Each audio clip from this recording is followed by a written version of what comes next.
Mercy Thatcher didn't cry when they read the charges. She didn't flinch when the prosecutor held up the poison bottle and spoke her name like a curse. She just sat there, back straight, hands folded, eyes fixed on the far wall, like she was already somewhere else. Like she'd already made peace with whatever was coming. The courtroom was packed. The whole town of Hollow Rock had shown up to watch her hang. Not one soul had shown up to save her.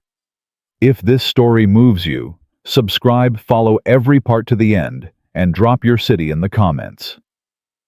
I want to see how far this story travels.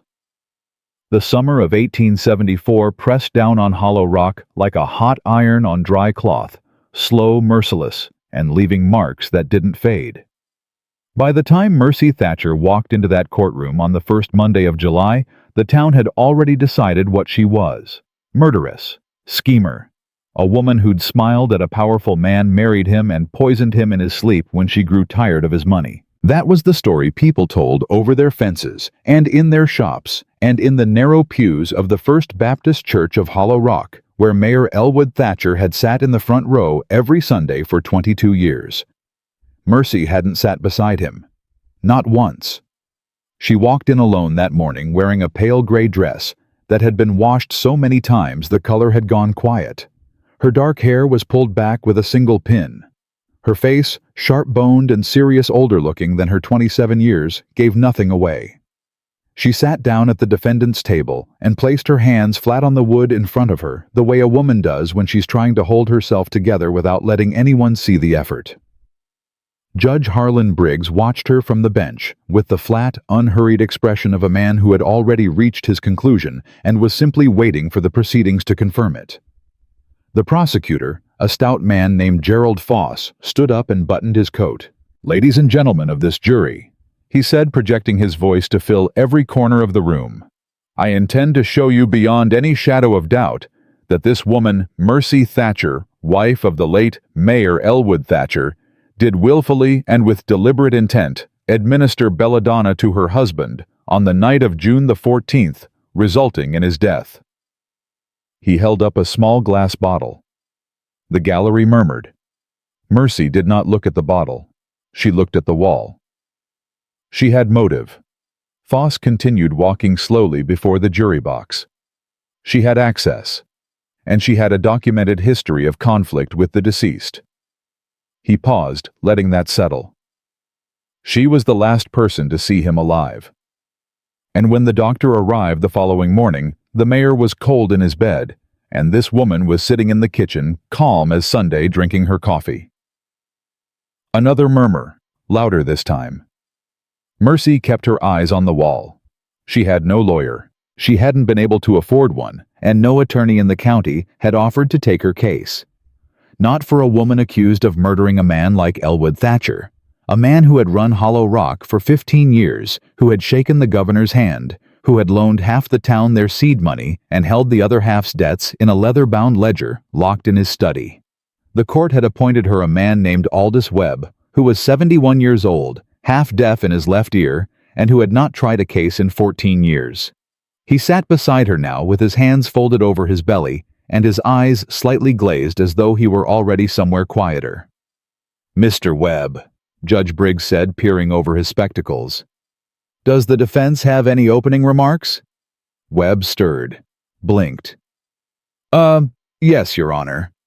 He stood with some difficulty, cleared his throat, and said, "My client maintains her innocence." Then he sat back down. Someone in the gallery laughed, quickly muffled, but Mercy heard it. She pressed her hands harder against the table. The trial had been proceeding for 3 days by then. Foss had paraded witnesses through that box, the doctor who'd examined the body, the pharmacist who'd sold belladonna to a woman matching Mercy's description. 2 weeks before the mayor's death, a neighbor who claimed she'd heard shouting from the Thatcher house on the night in question. One by one, like bricks, each testimony had been stacked into a wall around her. No one had testified for her. No one had come forward to say a kind word, to offer an alibi, to speak to her character. Hollow Rock had made its choice. On the morning of the 4th day, as Foss began his closing summary, the heat inside the courtroom was already brutal. The kind of July heat that soaked through cotton and sat behind your eyes. Women in the gallery fanned themselves. Men loosened their collars. Judge Briggs had sweat gathering along his temples, though his expression never changed. "The evidence is clear," Foss was saying. "The motive is clear. This woman married a man for his position, found that position gave her less than she wanted, and when she found herself unwilling to endure the terms of that arrangement any longer." The doors at the back of the courtroom opened, not loudly, not with any dramatic bang or announcement. They simply opened the way a door opens when the person behind it is entirely certain they have the right to come through. A man walked in. The gallery noticed him before Foss did. The low murmur started at the back and moved forward like wind through dry grass. Women leaned toward their neighbors. Men went still. A child whispered something and was immediately shushed. Foss turned. Judge Briggs looked up. The man was tall, lean, through the shoulders, in a way that was all muscle and no excess.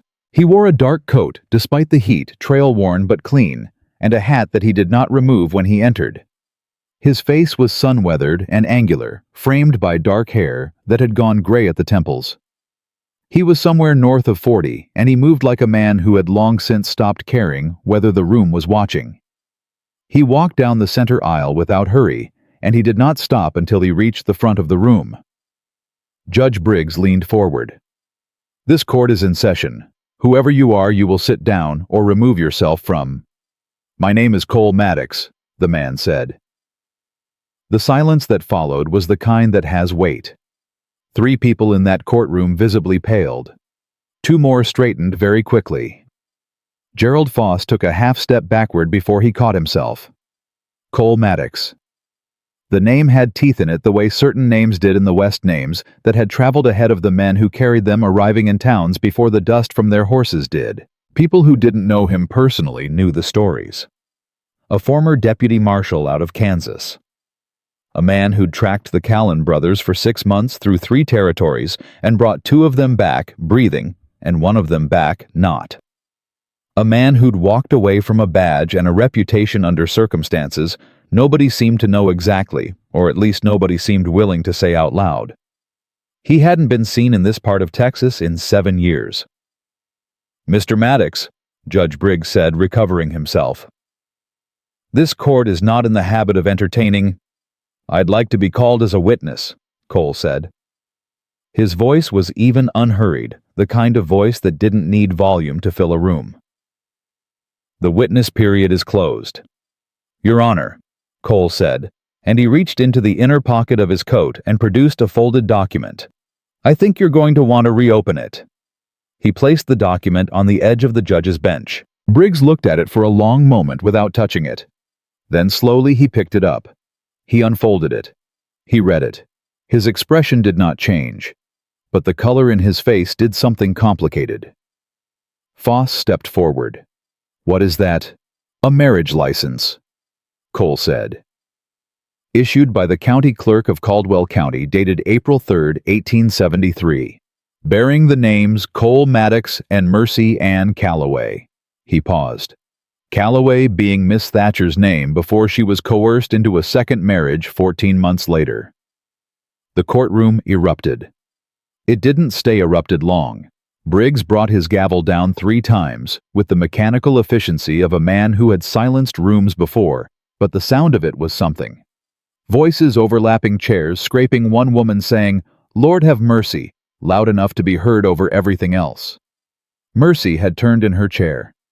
For the first time in 4 days of sitting at that table, she had turned. Her hands, which had been flat and still on the wood, were gripping the edge of it now.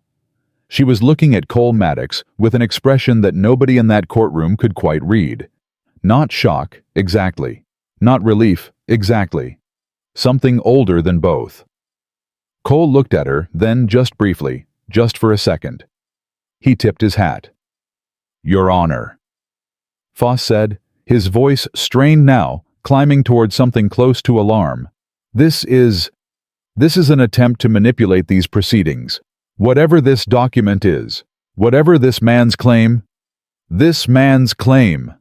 Cole said, turning to face Foss, with a stillness that was somehow more unsettling than any raised voice would have been, is that this woman was already lawfully married when Elwood Thatcher put her name on his documents, which means anything Thatcher claimed about her, including the legal standing of their union, is a question worth examining. He let that sit, which means the framing of this entire case is built on a foundation that doesn't hold. That is for this court to determine, Briggs said sharply. Not for you. Agreed, Cole said. He took a step back, unhurried. Which is why I'd like to take the stand.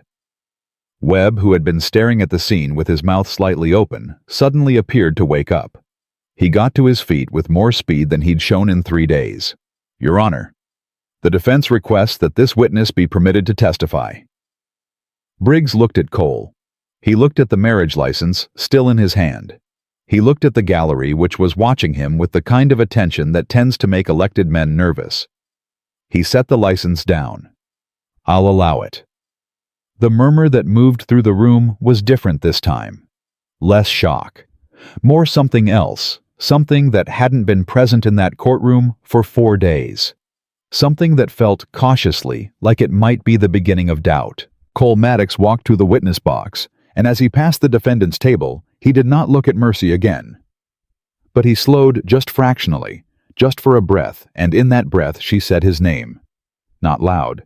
Not so anyone else could hear it. Just Cole. Barely a sound at all, barely more than the shape of it on her lips. He stopped. You should have come back sooner, she said. Her voice was steady, but only just. I know, he said. He didn't look at her. I'm here now. Then he walked to the stand. He was sworn in without ceremony, and before the bailiff had even stepped back, Webb had found something resembling his professional spine and was already on his feet. Mr. Maddox, Webb said, moving toward the witness box with an energy he hadn't shown since the first handshake. Would you please tell this court the nature of your relationship to the defendant? Cole Maddox looked out over the courtroom. At the jury, at the gallery full of people who had spent 3 days constructing a verdict in their minds. She's my wife, he said. Plain, certain, without decoration. We were married in Caldwell County in April of 1873. I have the license. The original is with the county clerk's office. I have a certified copy which I've already submitted. He looked at Briggs.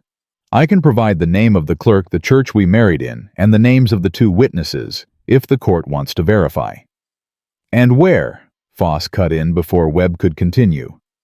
Have you been for the past 1.5 years, Mr. Maddox, while your alleged wife was marrying another man, while she was— I was shot, Cole said. A beat. In New Mexico Territory in October of 1873. Left for dead on a road outside Santa Fe. It took me 6 weeks to get well enough to ride and another month to find out what had happened here. His jaw tightened, fractionally. By the time I got the full picture, Mercy was already in Elwood Thatcher's house. And you did nothing, Foss pressed. You simply— I made contact, Cole said. His tone had gone quieter, which somehow made it louder. I wrote to her. I told her I was coming. She wrote back and told me to stay away. He paused. She told me Thatcher had men watching the roads. She told me that if I came for her, he'd have me killed and bury the paperwork, and she'd be in a worse position than she was already in. He met Foss's eyes directly. So I waited, and I am standing here telling you now that is the single greatest regret of my life. The courtroom had gone very still. In the jury box, 2 men had leaned forward. One woman was pressing her handkerchief to her mouth, not sobbing, but the kind of stillness that comes just before it. Mercy sat at the defendant's table, with her head slightly bowed. She was not looking at anyone. Mr. Maddox, Webb said more gently now. To your knowledge, did your wife have any reason to wish harm on Mayor Thatcher? Cole was quiet for a moment. When he spoke, his voice was careful, not rehearsed, but measured. Like a man choosing each word, because each one mattered. Mercy Calloway was 19 years old when she came to this county alone, he said. No family, no money. She was working in the hotel laundry. Thatcher took an interest in her. She was careful. She was smart. She kept her distance. He looked at the gallery, at the women there, at the ones who had been gossiping for 4 days. Some of you were there. Some of you watched what happened and called it ambition. Some of you called it scheming. Silence. What it was, Cole said, was a man with power deciding that a woman with none was going to give him what he wanted, one way or another. His voice didn't rise, didn't need to. I know what Thatcher told her to get that second marriage done before I could come back. And I know what he threatened her with if she refused. Foss was on his feet. Objection, Your Honor, this is testimony, Webb said sharply. Mr. Webb. Briggs's voice was careful now, measured in a way it hadn't been all week. I'll allow the witness to continue within limits. He looked at Cole. Proceed. Cole Maddox looked out at the courtroom at the people of Hollow Rock who had packed themselves in to watch a woman be convicted, and his voice when it came was the quietest it had been. She didn't poison him, he said. She survived him, and there's a considerable difference between the two. Nobody laughed. Nobody murmured. For the first time in 4 days, Hollow Rock's courtroom sat in something it hadn't managed before. Honest silence. Webb straightened his lapels with both hands. A gesture that might have been nerves, or might have been the first signs of something like dignity reasserting itself in a man who'd spent 3 days sleepwalking through his duty. No further questions, he said. Foss stood at his table for a long moment. He looked at the marriage license. He looked at the jury. He looked at Mercy Thatcher, who had lifted her head now and was looking at him with eyes that were clear and dry and entirely unafraid. He sat back down without cross-examining. Outside, through the narrow courtroom windows, the Texas sun hammered the street. Dust rose and settled. A horse shifted its weight at a hitching post. Hollow Rock went about its July the way small towns do, unaware that something inside one of its buildings had just shifted in a way that couldn't be shifted back. Inside Mercy. Thatcher unclenched her hands from the edge of the defendant's table. She did it slowly, like something being let go, and Cole Maddox sat in the witness box straight-backed and still and waited for whatever was going to happen next, the same way he'd been waiting for 14 months, the same way a man waits when he knows the debt he owes is larger than any single day can settle. The recess Judge Briggs called lasted 40 minutes. It was supposed to last 20. Nobody left the building. That said something right there, the fact that every single person who'd packed themselves into that courtroom on a brutal July morning, who had fans and handkerchiefs and sweat soaking through their good clothes, chose to stay rather than step outside into any kind of air at all. They stood in clusters along the walls and in the aisles and pressed together near the windows, and they talked in the low, rapid way people talk when they've just witnessed something that rearranged their understanding of a situation. Webb found Cole near the back wall, away from the gallery's main current. I need to know, Webb said, keeping his voice low, if there's anything else, anything I should be prepared for before we walk back in there. Cole looked at him. There's plenty else. Then tell me. You wouldn't have time to prepare for all of it. Cole watched the room over the older man's shoulder, the jury members talking among themselves. Foss huddled with a young assistant near the prosecutor's table, Judge Briggs conspicuously absent. What you need right now is a witness who knew Thatcher's business dealings, someone who can speak to how he operated. I don't have a witness like that. Yes, you do, Cole said. You have Hattie Monroe.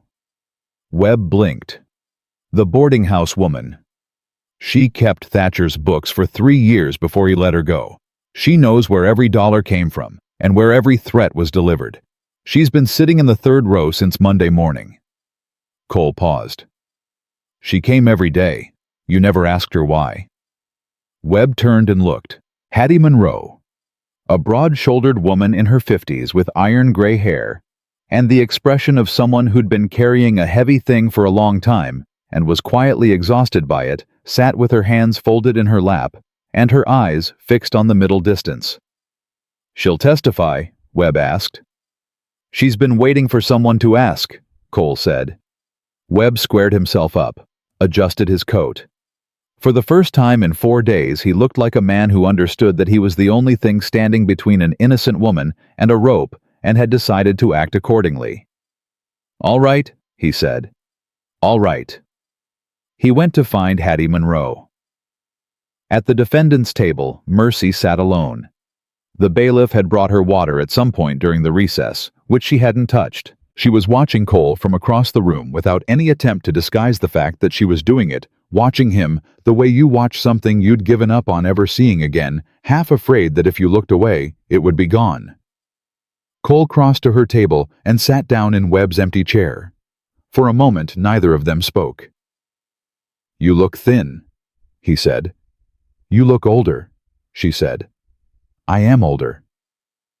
He set his hat on the table between them. "How long did you know I was in town before this morning?" Her jaw tightened. "Since yesterday afternoon." "And you weren't going to say anything?" "What was there to say I didn't ask you to come?" "No," he said. "You never did." He looked at her directly, not accusatory. Just honest, the way you look at someone when you've run out of time for anything that isn't the truth. "You never asked me for anything, Mercy. That was always the problem." She looked away first. "You shouldn't have come. You're about to be convicted of a murder you didn't commit." "I know that." "Then, and I am telling you," she said, quiet and fierce, turning back to him, "that walking through those doors and saying what you said doesn't make you a hero, Cole. It makes you a target. Thatcher is dead, but the men who did his business for him are not. Every one of them is sitting in this room right now." She held his gaze. "When this is over, however it ends, they're going to come for you. Let them." "Don't you do that," she said, and her voice cracked slightly on the last word, the first crack in 4 days. She caught it, pressed her mouth together, got it back. "Don't you sit there and say, 'let them,' like it doesn't mean anything. You've spent enough of your life being the person who steps in front of things." Cole was quiet for a moment. "You remember what you told me," he said, "the first time we talked in the hotel when you were still working the laundry. You told me you'd learned not to count on rescue, because rescue almost never came." She remembered. He could see it. "And I told you," he continued, "that you were right, rescue usually doesn't come. But justice is different. Justice is worth coming back for, even when it's late." He picked up his hat. "I'm late, Mercy. I know I'm late. But I'm here." She looked at him for a long time. "Don't get killed," she said finally. It wasn't soft. It wasn't tender. It was just the truest thing she could manage. "I'll do my best," he said. Court reconvened. Webb called Hattie Monroe to the stand, and the shift in the room was immediate. People who'd been fanning themselves went still. Foss sat up straight. 2 of the jurors exchanged a look. Hattie took the oath with the composure of a woman who'd been rehearsing this moment in her head for longer than anyone knew. She sat down, folded her hands, and waited. "Mrs. Monroe," Webb began, "how long did you reside in Hollow Rock?" 12 years, she said. "Came with my husband in 62. He passed in 69. I've run the boarding house on Sycamore Street since then." "And in that time did you have occasion to work for Mayor Elwood Thatcher?" "I did. I kept his financial records for 3 years, 1870 through 1872. Accounts payable, accounts receivable, property records, and correspondence ledgers." "Can you describe the nature of Mayor Thatcher's financial dealings?" Foss was on his feet before she could answer. "Objection, relevance. The financial affairs of the deceased have no bearing on, they bear directly," Webb said, "on the question of what this man was capable of and what conditions he created that this woman was forced to navigate."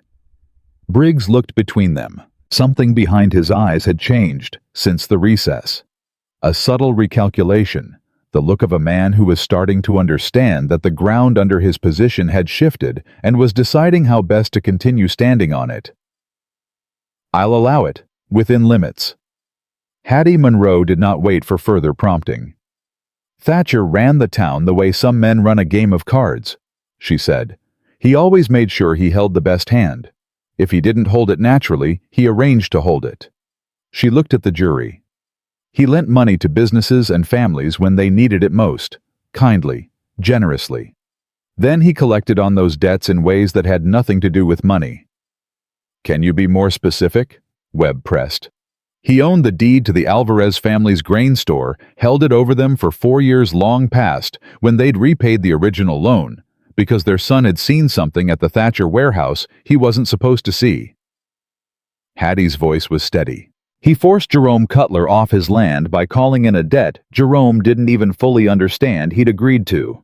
He had 3 men on his payroll whose only job was to discourage people from asking questions about his property holdings along the river." The gallery was very quiet now. "And the young women who came through this town alone." Hattie continued, and her voice did something then, not breaking, but changing, going rougher and more careful at the same time. "He had a particular interest in those." Foss stood again. "Your Honor." "Sit down, Mr. Foss," Briggs said. He said it quietly. Foss sat down. "He identified them," Hattie said. "Young women without family, without money, without anyone to speak for them. And he was very patient, very generous in the beginning. He found them work. He offered help. And then slowly, without them ever quite seeing the door close, they found themselves in a position where they owed him something he intended to collect." She looked at Mercy. "I watched it happen to 3 women before Mercy Calloway came to this town. I did not speak up for any of them." Her voice didn't waver, but the weight behind it was unmistakable. "That is a thing I will carry for the rest of my life." Someone in the gallery made a sound, a woman, a short, involuntary exhale that had grief in it. "Mrs. Monroe," Webb said, and his voice was gentler now. "To your knowledge, did the defendant ever make any threat against Mayor Thatcher's life?" "No." "Did she ever express a desire to harm him?" "No." "What she expressed the one time she spoke to me directly about her situation was a desire to leave, to get out of this town and get back to the man she'd actually chosen to marry." Hattie's eyes moved briefly to Cole. "She told me she was afraid that if she tried to leave, something would happen to him. That Thatcher had told her as much." She paused. "Those were not the words of a woman planning murder. Those were the words of a woman trying to protect what she loved by staying somewhere that was killing her." The mini-climax of it landed hard. The juryman closest to the aisle, a farmer named Dodd, who'd been nodding along with every one of Foss's points for 3 days, had his hands pressed flat on his knees and was staring at the floor. Foss stood for cross-examination, but he was slower about it this time. "Mrs. Monroe," he said, "you worked for Mayor Thatcher for 3 years. You were compensated. You remained in this town operating your business under no apparent duress. Isn't it possible that what you're offering this court today is not truth, but grievance? The account of a woman who was let go from a position and has since nursed a resentment." Hattie looked at him with the patience of someone who had anticipated exactly this question. "Gerald Foss," she said, "you've eaten breakfast at my table every Thursday morning for 9 years. You know my character." The air in the room tightened.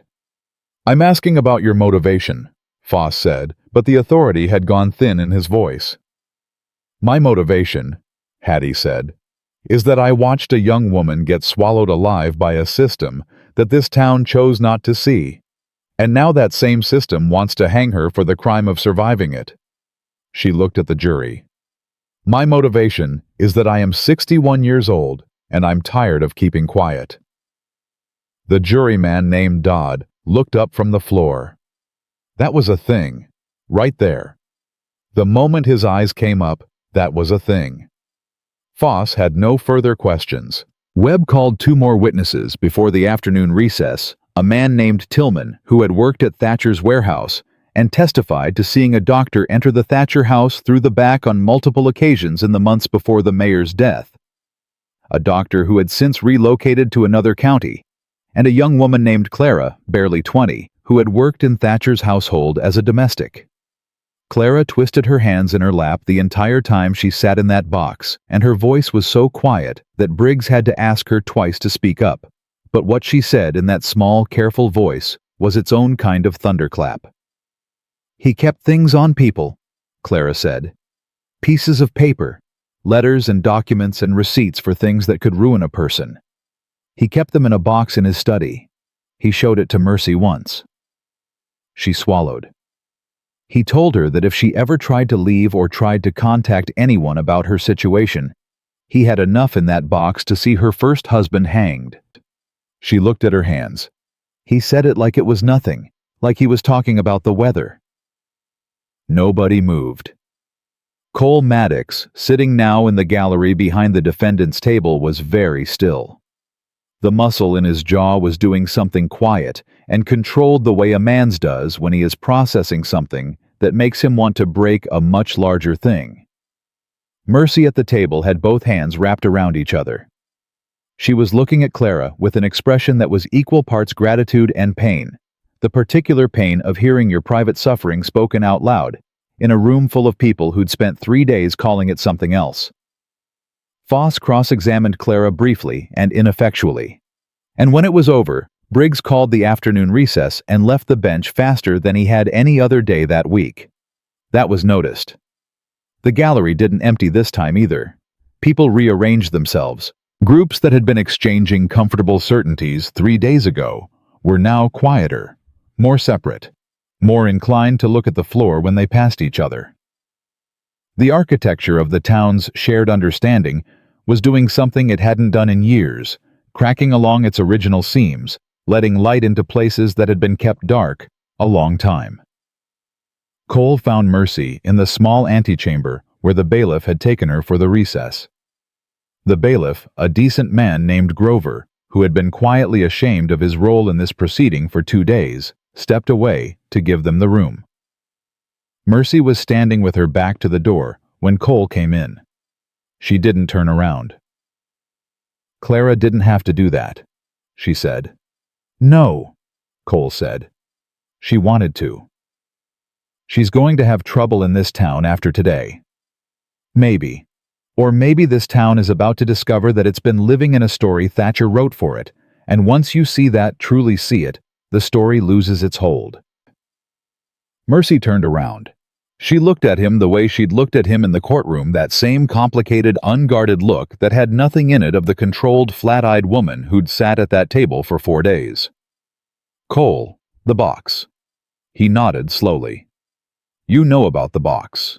"I know," he said. "If there are documents in it that connect to you, then they connect to me," he said simply. "I'm not afraid of what Thatcher put in a box." "You should be." Her voice was urgent, now lower. "He had records of that shooting in New Mexico. He had letters. He had the name of the man he paid to—" She stopped herself. The room went very still. Cole looked at her. "Mercy," he said, and his voice had gone to a different quality. Now slower, more careful, the way a man speaks when he is receiving information that reorganizes everything he thought he understood. "Say that again." She looked at him for a moment, long enough that he could see her making a decision, the same kind of decision she'd been making for 14 months every day about what to say and what to keep inside, where it was safer. "The man who shot you in New Mexico," she said. "His name was Pete Dalloway. He was on Thatcher's payroll. He was paid to make sure you didn't come back to Caldwell County because Thatcher had already decided what he wanted, and he didn't want a husband in the way." She said it plainly, the way you say a thing that's been burning inside you for too long to dress it up anymore. "He told me himself. In the first month when I was still arguing with him, still refusing, he told me you were already dead. And when I didn't believe him, he told me how, like a proof." Her voice didn't shake. "He wanted me to understand that I had no one left to wait for." Cole was quiet for a very long time. "But I waited anyway," she said. "I kept waiting. And then you wrote, and I knew he'd lied. And that was somehow—" She let out a breath. "That was somehow worse." Cole took one step forward. Two. He stopped with a foot of space between them and looked at her, at this woman who had survived 14 months in Elwood Thatcher's house by learning to hold herself together with nothing but will and the stubborn refusal to let go of one particular thread. "There's a document," he said. "Webb got it this morning. From a man in Santa Fe who kept records of men hired out for certain kinds of work. Dalloway's name is on it. Thatcher's name is on it." He watched her face. "Payment for a service in October of 1873. Mercy closed her eyes. "That's not just evidence for your trial," Cole said. "That changes what this trial is." She opened her eyes. "It turns a murder defense into a murder conspiracy." "Yes." "Against both of us." "Yes." She was quiet for a moment. Then something happened in her expression. Something long held and carefully contained began very slowly to shift. Not collapse, not crumble. Shift the way a stone that's been bearing weight shifts when the weight is finally shared. "What do we do?" she asked. Cole Maddox put his hat back on, straightened the brim.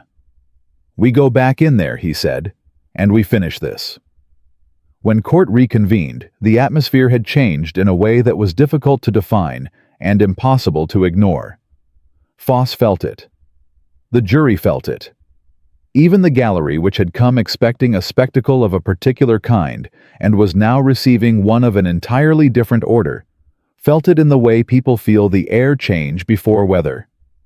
Briggs looked out over the room from the bench, and for just a moment, just before he called the session to order, his eyes went to the back wall, to the two men standing there who worked for the interests that had underwritten Elwood Thatcher's position in this county for 15 years. He looked at them for 1 second, then he looked away, and Webb stood up. "Your Honor," he said, "the defense has one additional piece of evidence to submit." He placed a document on the clerk's table. A second document followed it, a third. Foss leaned forward in his chair. His face had gone careful. "These records," Webb said, "document a payment made in October of 1873 to a man named Peter Dalloway, a known hired man operating out of Santa Fe by an intermediary acting on behalf of the late Mayor Elwood Thatcher. The payment corresponded in date to an assault on Cole Maddox, which left him near death and prevented him from returning to this county." Webb looked up at Briggs. "The defense submits that this assault was not incidental. It was orchestrated. It was designed to remove the one person who could prevent Thatcher from executing a plan that included the coerced remarriage of a woman who was not legally free to remarry." The room broke open. Not in surprise exactly. In the particular way a room breaks when something everyone has been half-sensing for days is finally said in plain words. It was louder than anything. Yet the overlapping voices, the jury foreman leaning hard toward his neighbor, one of Thatcher's men in the back pushing to his feet. Briggs's gavel came down once, hard. "Order," he said. He said it differently than he had all week. No longer like a man managing a process that was already concluded. Like a man who understood that the floor of the room had given way, and he was going to have to decide right now what kind of judge he actually was. The two men at the back wall were moving toward the door. Cole turned in his seat and looked at them. They stopped. Cole didn't say anything. Didn't move. Just looked at them with that particular quality of stillness that had cleared rooms in 3 different territories without a single word needing to be spoken. They sat back down. Mercy at the defendant's table had her hands flat again. But differently now, not gripping, just resting, like a woman who had set down something heavy and hadn't yet decided what to do with her empty hands. The afternoon was just getting started, and Hollow Rock, for the first time in 15 years, was beginning to reckon with what it had been told to believe, and what the truth beneath it had always looked like. Briggs called a recess that nobody expected, and nobody believed was accidental. He left the bench without explanation, and the door to his chambers closed behind him with the kind of quiet that was louder than a slam. The clerk followed. The bailiff looked at the room, looked at the door, and decided his job was to stand near the wall and not make eye contact with anyone. Foss did not move from his table.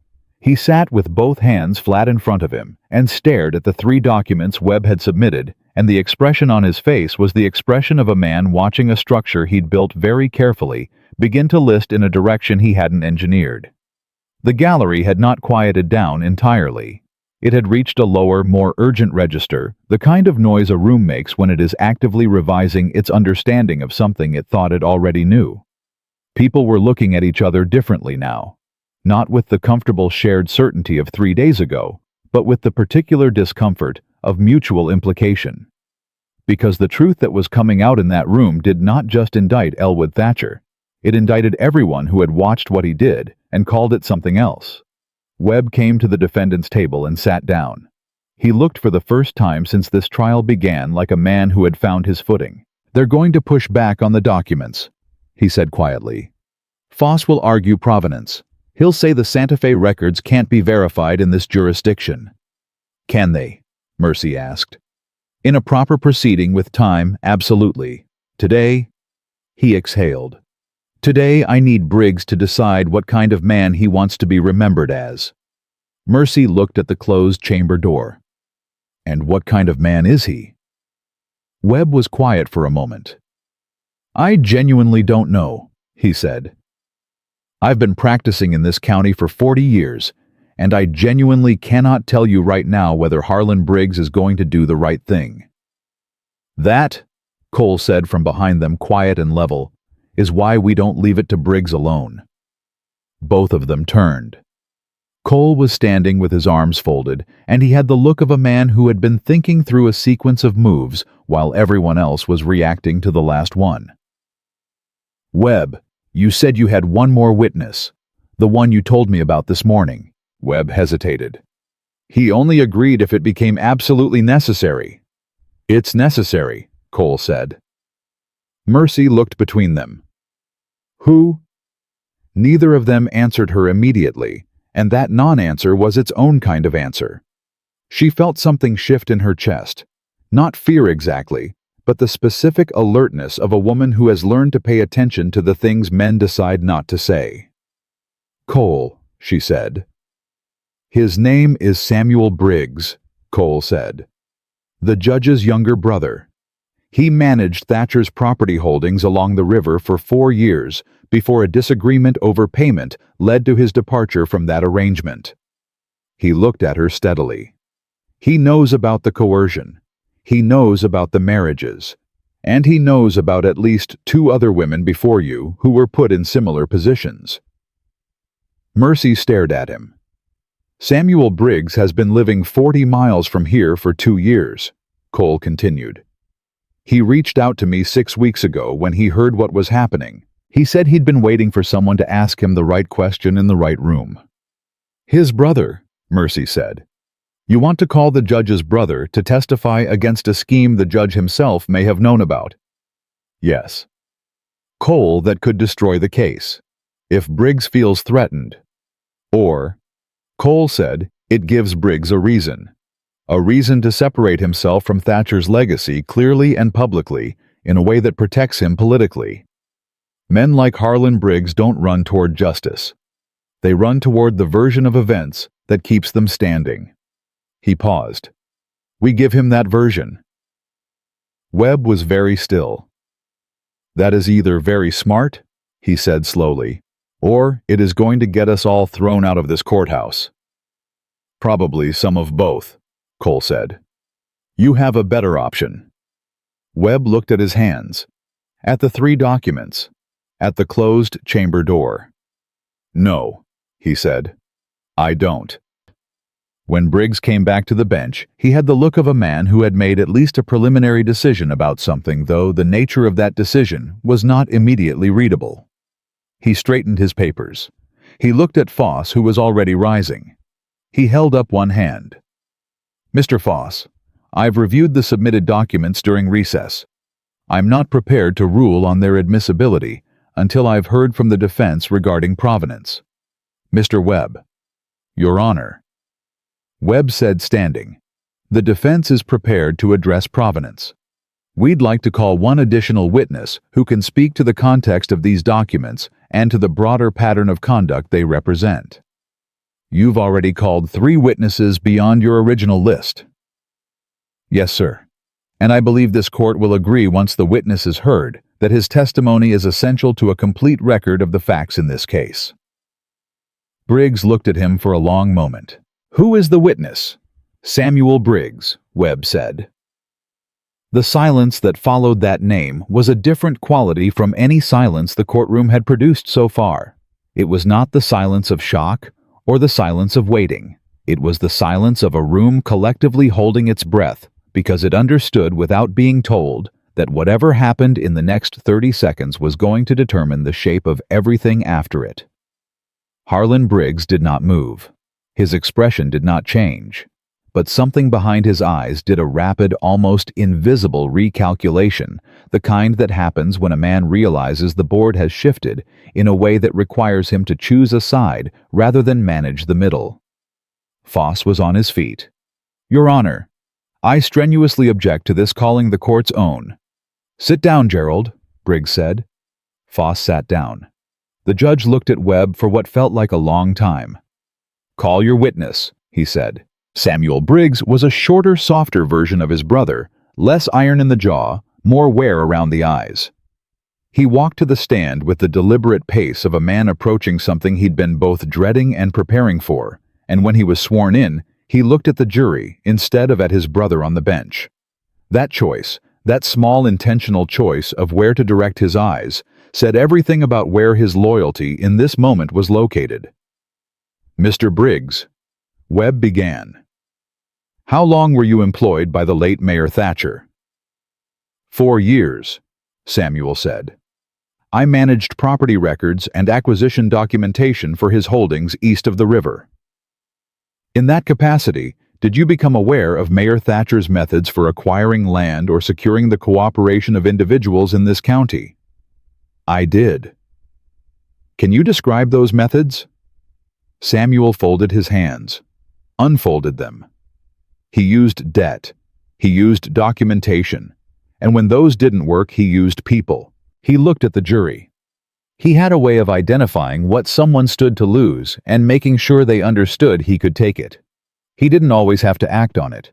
The knowing was usually enough. And did this extend to personal relationships, to individuals, rather than business entities? Yes. Samuel's voice dropped a register.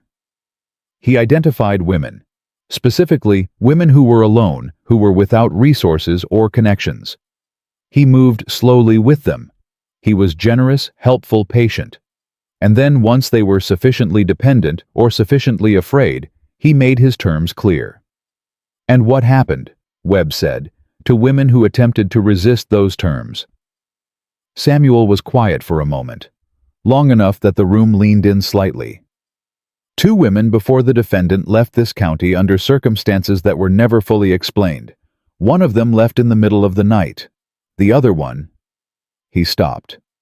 She didn't leave. She had an accident, fell down the stairs at the Thatcher house. He looked at his own hands. The doctor who examined her was the same doctor who had been making regular visits to the Thatcher house in the months before Elwood Thatcher's death. The mini-climax of it hit the room like a flat hand on a table. Sharp. Unavoidable. Mercy had gone very still at the defendant's table. Mr. Briggs, Webb said carefully. To your knowledge, was Mayor Thatcher's household staff ever instructed to observe or report on the defendant's activities or communications? Yes. And was the defendant ever in a position to freely leave that household? Samuel looked at Mercy directly for the first time. No, he said. She was not. Cole in the gallery let out a slow breath. Foss rose for cross-examination. He looked like a man who knew he was in a losing position and was deciding how much dignity to preserve while retreating. Mr. Briggs, he said, you left Mayor Thatcher's employment under contentious circumstances.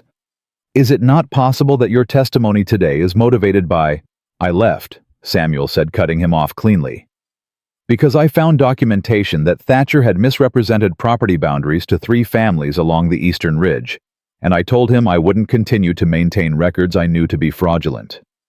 He held Foss's eyes. He told me if I said anything about it, he had enough on my brother to end his career. Samuel's jaw tightened. So I left, and I kept my mouth shut, and I have been living 40 miles from here for 2 years, waiting for the day someone with the nerve to finish this walked through a door. He glanced for the first time at Cole. Turns out, I was waiting for the right person to ride through it. The juryman named Dodd, who had been coming steadily around since Hattie Monroe's testimony, turned and said something quietly to the woman sitting beside him. She nodded. Foss had no further questions. Webb sat down, looked at the documents, looked at Mercy, looked at Cole. Cole gave him the smallest nod. Webb stood up again. Your Honor, the defense rests. Briggs looked out over the room. He was very still on the bench, still in a way that was different from his earlier stillness, which had been the stillness of a man committed to a particular outcome. This was the stillness of a man who was in the process of committing to a different one. We'll take a brief recess before closing arguments, he said. He did not look at the 2 men at the back of the room. They, however, looked at each other. One of them stood up and walked toward the side exit. Cole tracked him with his eyes the entire length of the room. The man reached the door, pushed through it, and was gone. Cole stood up. Cole, Mercy said. I'll be back, he said. Cole. Her voice was different this time, not fierce, not controlled, just urgent the way it gets when someone is genuinely afraid for another person and can't quite keep it out of their voice. Don't. He looked at her. Whatever you're thinking, she said, don't do it in here. Not today. Not when we are this close. He stayed where he was for a moment that stretched long enough to be uncomfortable. Then he sat back down. The second man at the back wall had watched this exchange. He looked at the empty seat beside him where his companion had been. He looked at Cole. He stood up slowly and walked to the back of the room, but instead of going through the side exit, he went to the main doors and out into the street. Running. Mercy thought. That was what that looked like. That was a man deciding the ground under him had become too unstable to hold his weight. Good. Closing arguments ran into the early evening. Foss went first, and the difference from his opening 3 days ago was audible from the first sentence. He had the tone of a man arguing from a position that had been significantly compromised. Technically competent, still structured, but operating without the bedrock confidence that had carried him through the first 2 days. He pointed to the belladonna. He pointed to Mercy's presence in the house. He argued that the documents Webb had submitted were unverified, and that the testimony of witnesses with clear personal grievances against the deceased could not be considered impartial. He was still good. He was just no longer right, and the room could feel the difference. Webb stood for the defense, and he was unrecognizable from the man who had shuffled to his feet 4 days ago and said, "My client maintains her innocence," as though he were reading from a card. "Ladies and gentlemen of this jury," he said, and his voice carried, "you came into this room 4 days ago with a story. You'd heard it on your streets and across your fences and in your pews. A woman had married a powerful man. A powerful man had died. And the woman must be responsible because who else could it be?" He let that sit. "I want to ask you to do something difficult. I want to ask you to set that story down. Not because it was told with malice, most of you repeated it because it was the only story you'd been given, but because this week in this room you have been given another one, and this one has names and dates and documents, and the testimony of people who looked you in the eye and told you what they saw." He walked the length of the jury box slowly. Mercy Thatcher. Mercy Calloway is not a murderer. She is a woman who was targeted, coerced, and imprisoned inside a life she did not choose by a man who used the power of this office and this community to make sure she had nowhere to turn. She endured that for 14 months. She did not fight. She did not run. She survived. And the man who engineered that imprisonment died not by her hand, but by the consequences of the kind of life that kind of man tends to build. He stopped at the center of the box. The only question before you today is whether Mercy Calloway walks out of this building free, or whether this town compounds the wrong it has already done to her by sending her to hang for a crime she did not commit. He looked at each juror in turn. "I believe you are better than that," he said. "I believe this town is better than what it has allowed itself to be this week. I believe that if you go into that room and you sit with everything you've heard, not the story you came in with, but the truth you've been given, you will come back with the only verdict that is consistent with your conscience." He stepped back. "That is all I ask." He sat down. The jury filed out. The wait was 45 minutes, which was either a long time or a short time, depending on who you were and what you were waiting for. For Mercy, it was the longest 45 minutes she had spent since the morning she'd sat in Thatcher's kitchen and waited for the doctor to arrive and tell her what she already knew. She sat at the defendant's table with her hands folded and her eyes forward, and she did not speak. Webb sat beside her working through papers he wasn't really reading. The gallery had thinned somewhat, but not entirely. The people who'd stayed were the ones who needed to see the end of this for reasons of their own. Cole sat directly behind the defendant's table, close enough that if she turned her head slightly, she could have spoken to him at normal volume. She didn't turn her head, but at some point during the wait, maybe 20 minutes in, maybe 30, he leaned forward and said so quietly it was barely more than breath, "Whatever they come back with, you're not alone in it." She didn't turn around, but her shoulders changed, just slightly, just enough. "I know," she said. The jury returned. The foreman, a man named Aldrich, who ran the feed store and had sat in that box for 4 days with the expression of a man trying to be fair and not entirely succeeding, stood with a folded paper in his hand and looked at Judge Briggs. Briggs looked back at him. "Mr. Foreman," Briggs said, "has the jury reached a verdict? We have your honor. And how does the jury find on the charge of murder in the first degree?" Aldrich unfolded the paper. He looked at it for just a moment, a fraction of a second that felt to everyone in the room like a year. "We find the defendant," he said, "not guilty." The room came apart. It didn't come apart cleanly. It came apart the way things do after long compression with sound going in multiple directions at once. Some of it relief, some of it outrage, some of it the particular noise people make when they've been holding their breath for a very long time and are finally allowed to stop. 2 women in the gallery were crying. A man near the door said something loud and indignant that nobody fully heard because it was immediately swallowed by the larger sound of the room. Mercy did not make a sound. She sat very still for exactly 3 seconds. Then she placed both palms flat on the table and she stood up.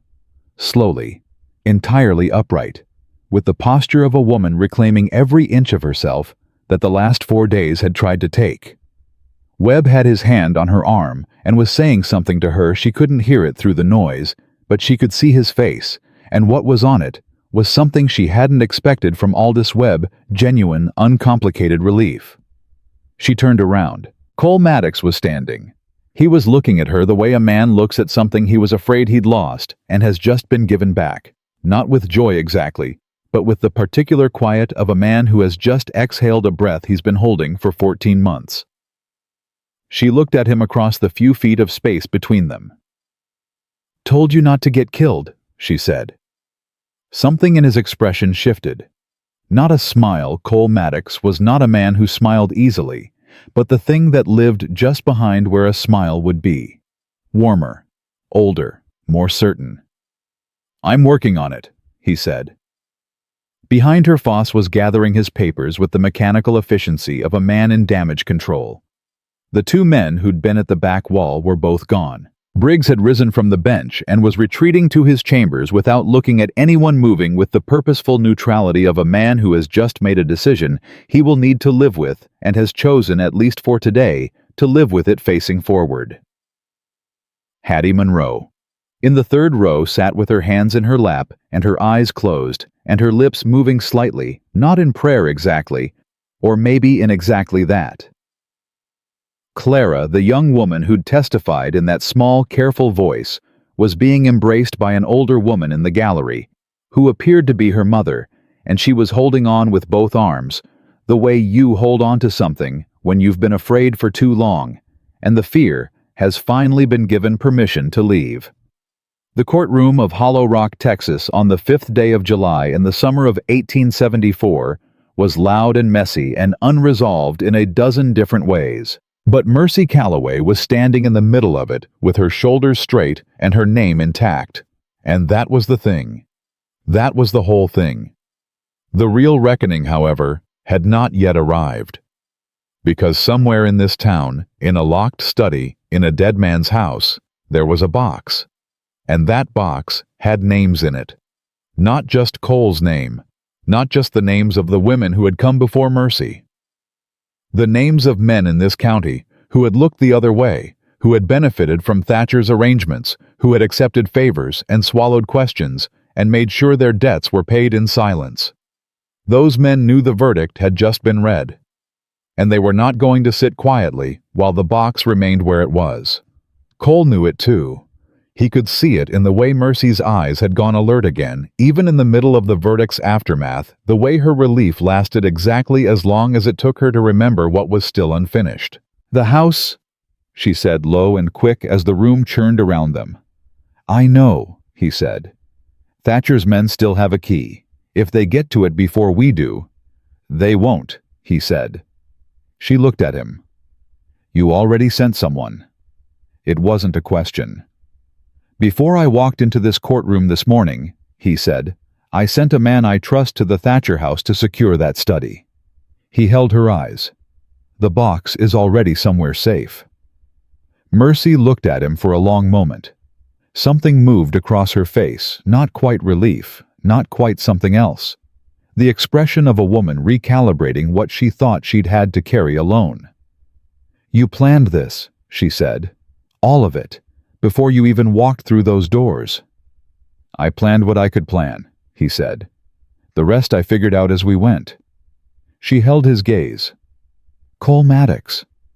Mercy Calloway. That box," she said, "is going to open a lot of things in this town that have been shut a long time." "Yes," he said. "It is." She nodded once slowly, the nod of a woman who has spent 14 months surviving something, and is now for the first time standing on the other side of it, with something that might, if she was careful with it, grow into something like a future. The crowd pressed around them. Someone bumped Cole's shoulder. A child ran past. The bailiff Grover was trying to restore some kind of order to the room, and not succeeding. And in the middle of all of it, Mercy Calloway stood with her hands at her sides, not gripping anything, not pressing anything down, just standing free and upright, and entirely herself, and let the chaos of a town coming to terms with its own history wash around her without touching the thing at her center that had against every reasonable expectation held. The man Cole had sent to secure the Thatcher house was named Ray Decker, a quiet, weathered figure who had ridden with Cole for 3 years in Kansas and had the particular quality of trustworthiness that comes not from loyalty to ideas, but from loyalty to a specific person. When Cole and Mercy arrived at the Thatcher house 40 minutes after the verdict, Ray was sitting on the front step with his hat on his knee and a shotgun resting across his thighs. "Nobody came," Ray said. "Almost nobody." Cole stopped. "Almost. Man tried the back door about 20 minutes ago. I persuaded him otherwise." Ray reached into his coat and produced a folded note. "He left this. Said you'd want to see it before you went inside." Cole took the note, read it. His jaw did the quiet thing. Mercy watched him. "What does it say?" He handed it to her. She read it. The note was short, 4 lines, no signature. It said that the box in the study had already been partially accessed before Ray had arrived, that 3 documents were missing, and that whoever had taken them was not acting alone. Mercy looked up. "They knew," she said. Someone in that courtroom, someone who knew the verdict was coming, sent someone here before we even left the building." "Yes," Cole said, "which means they had a plan for after the verdict, not just during." "Yes." She looked at the note again, then at the house at the closed door and the curtained windows of a place she had lived in for 14 months and had never once thought of as home. "Then we need to know which 3 documents are gone before anyone else does." Ray stood up. "Study's at the back, boxes on the desk. I didn't open it, figured that was your call." Cole looked at Mercy, not asking permission exactly, asking where she stood. "Let's go," she said. The box was smaller than she'd remembered. That was the first thing she thought when she saw it, that she had spent 14 months being afraid of an object the size of a bread loaf, and now it sat on Thatcher's desk, looking like nothing in particular. She was the one who opened it. Cole stood back and let her. That was a thing she noted, the way he stepped aside without being asked, without comment, without the instinct some men have to take over simply because they are present. He let her open the box that had been held over her head for over a year, because he understood that this particular act needed to belong to her. Inside were documents, sorted by type letters, bundled with twine, property records, folded in thirds, smaller envelopes sealed with wax. She went through them methodically, and Cole watched her face the way you watch someone read a letter you're not allowed to see, but whose contents you already half know. She found the gap quickly. 3 bundles, their absence visible in the way things organized by a meticulous man leave visible gaps. "Property records," she said. "The Eastern Ridge documentation, the same holding Samuel Briggs testified about." She kept sorting. "And correspondence. 2 envelopes from the governor's office." Cole straightened. The governor's office. Thatcher had a relationship with the land commissioner. 3 years back, there was a federal survey of water rights along the river. The survey results were never made public. She looked up. "Thatcher told me once, in the way he told me things like he was showing me how large his world was and how small mine would always be, that the survey had found something significant and that the right people already knew about it, and that was why the land east of the river was going to be worth 10 times what it was currently worth within 5 years. She set the remaining documents down. If those correspondence records show that federal officials were involved in suppressing that survey information, while Thatcher and his associates quietly acquired the relevant land. "That's not just county corruption," Cole said. "No," Mercy said. "That's federal conspiracy." She looked at him steadily. "Which means whoever took those 3 bundles is not just protecting themselves from a murder investigation. They're protecting something that goes considerably higher than Elwood Thatcher." The room went quiet between them, in the way rooms go quiet when the full size of a thing has just been measured. Ray appeared in the doorway. "We got company coming up the road," he said. 2 riders. Cole moved to the window, looked, turned back. "It's Webb." Mercy blinked. "Why is Webb—" "And he's not alone," Cole said. "Hattie Monroe is with him." Webb came in fast for a man his age, with Hattie right behind him, and neither of them had the look of people who had come to celebrate the verdict. "Sit down," Webb said to the room in general, and then registering that nobody was sitting, "or don't. But listen." He was breathing harder than normal. "After the verdict, I went back to my office to file the acquittal paperwork. I had a visitor." He looked at Cole. "Man named Hendricks. Works for the land commissioner's office in Austin. He came to tell me very politely, very calmly, that the acquittal was fine, the criminal matter was concluded, and that any additional inquiry into the matters raised during testimony would be his word inadvisable." Mercy felt the chill of it go through her clean. "He came that fast." "He was already in town," Hattie said. Her voice was grim and certain. "I saw him yesterday. I didn't know who he was then. I do now." She looked at Mercy. "He was at the courthouse this morning. Not in the courtroom, outside in the corridor. watching who went in and out. They had a man here before the trial ended, Cole said. It wasn't a question. They've had a man here since before the trial started, Webb said. I think they were watching to see if the prosecution would hold. When it didn't. He set his hat on the desk beside the open box. They moved to containing the damage. Cole looked at the box, at the gap where 3 bundles had been. Then he looked at Hattie. You said you kept Thatcher's financial records for 3 years. I did. What did you do with them when he let you go? Hattie was quiet for exactly 1 beat, the beat of a woman deciding how much to say and in what order. I kept copies, she said. Not of everything, but of the things I thought mattered, the things I thought someone might need someday. She looked at the box, including the correspondence with the Land Commissioner's office. Cole looked at her for a long moment. Hattie Monroe, he said slowly.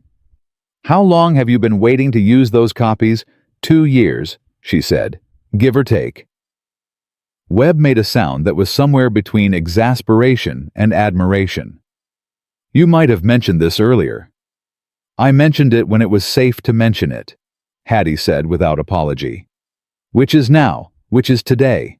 Not before, because before today, that woman, she looked at Mercy, was still inside this town's legal machinery, and anything I produced too early would have been dismissed as fabricated, and would have given them time to build a counter-narrative. She folded her arms.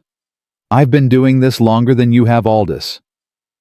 Mercy looked at Hattie Monroe with something that was entirely beyond words.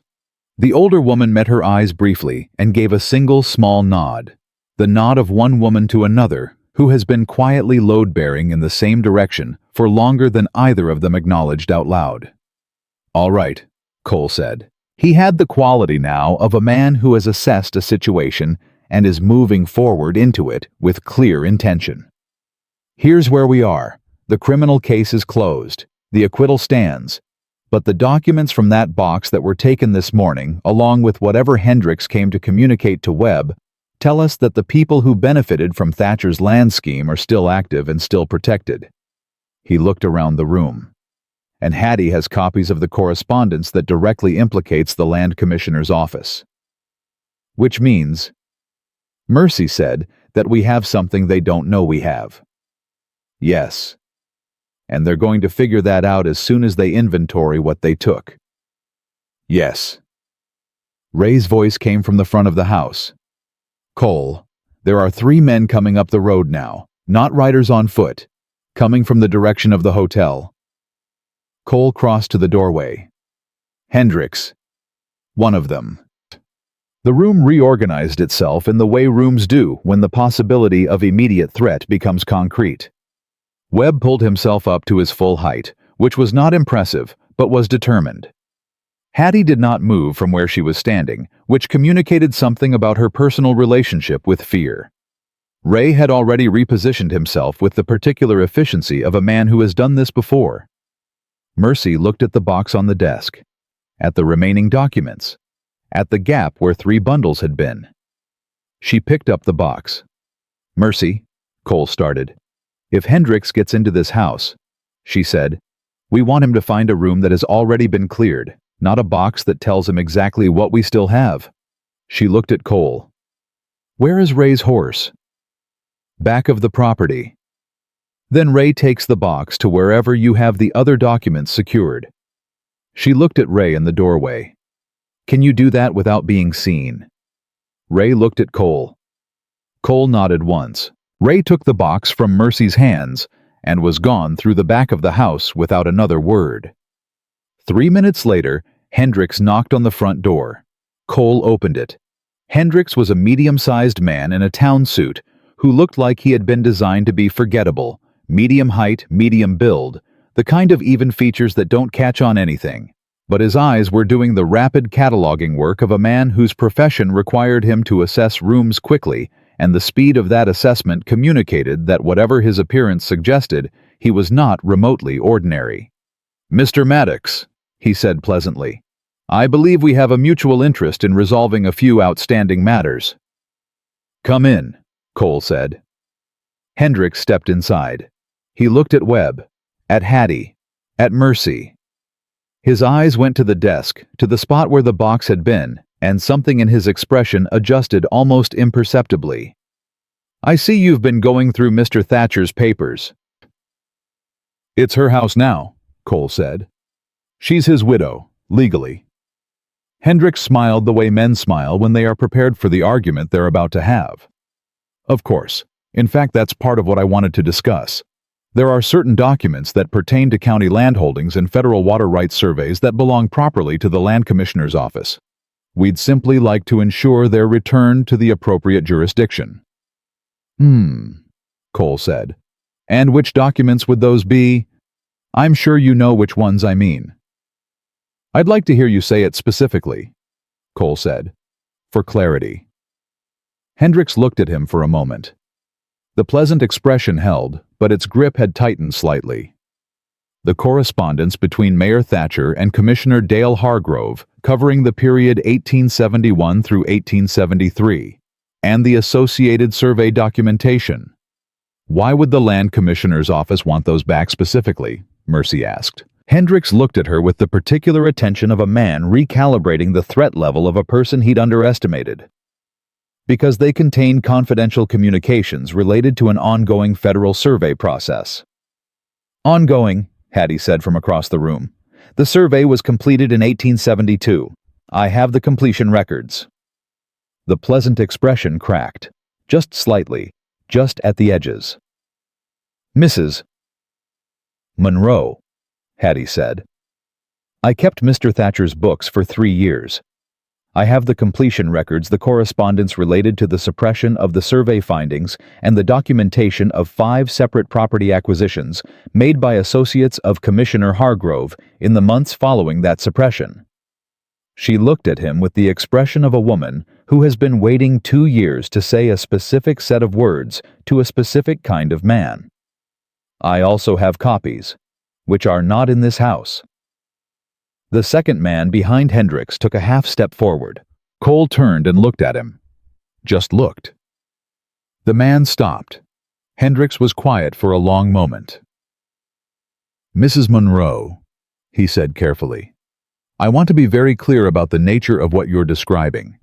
Making federal documentation public in a way that misrepresents—" "I'm not going to misrepresent anything," Hattie said.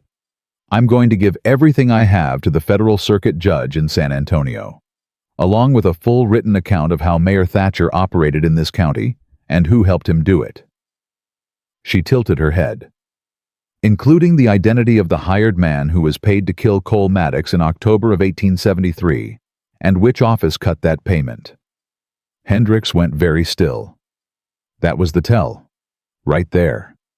The stillness of a man who had just received confirmation that the person across from him knew something he had not known she knew. "That's federal jurisdiction," he said, and the pleasantness was entirely gone now. "That is a federal matter, and it is not—" "Which is exactly why it goes to a federal judge," Cole said. "Not a county court, not a local proceeding that can be managed from Austin, a federal circuit judge who does not have Commissioner Hargrove's name in his financial ledger." He held Hendricks's eyes. "We're not interested in leverage, Mr. Hendricks. We're not interested in negotiation. What we have goes to a federal judge, and what happens after that is the law's business." He paused. "You can tell Commissioner Hargrove that the time for containment has passed." Hendricks looked at him for a long moment. Then he looked at Mercy, at this woman who had sat at a defendant's table 4 days, and refused to break, who had come out of the other side of it and walked directly into this room and made the right decision about the box before he'd had time to think around her. "You understand," he said to her quietly, "that this will not be simple. These men have significant resources." "I know," Mercy said. "So does the truth if you give it enough time." Hendricks picked up his hat from where he'd set it. He looked at the empty desk one more time. Then he walked out. The third man, who had not spoken at all, followed him without looking at anyone. The front door closed. Webb let out a breath that he appeared to have been holding since Hendricks walked in. "Lord Almighty," he said quietly. "He'll go back and report," Cole said. They'll have lawyers in Austin working by tomorrow morning. We have maybe 48 hours before this gets complicated in ways we can't predict." "Then we move tonight," Mercy said. Everyone looked at her. "The documents go to San Antonio tonight," she said. "Not tomorrow. Not after we've had time to rest and reconsider. Tonight, while Hendricks is still composing his report and before Hargrove's people have time to station anyone on the roads." She looked at Cole. "Can Ray ride tonight?" "Ray was born on a horse," Cole said. "Then he goes tonight. With everything, Hattie's copies the remaining documents from the box the Santa Fe records you brought." She looked at Webb. "And a written statement from you signed and dated attesting to the contents and your possession of them."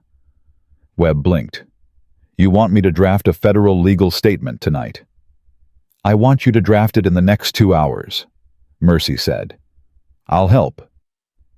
Webb looked at her, at this woman who had sat silent and still for 4 days, absorbing blow after blow, saving her words, until they had somewhere to land, and something moved across his face that was not quite surprise and not quite admiration, but lived somewhere between them.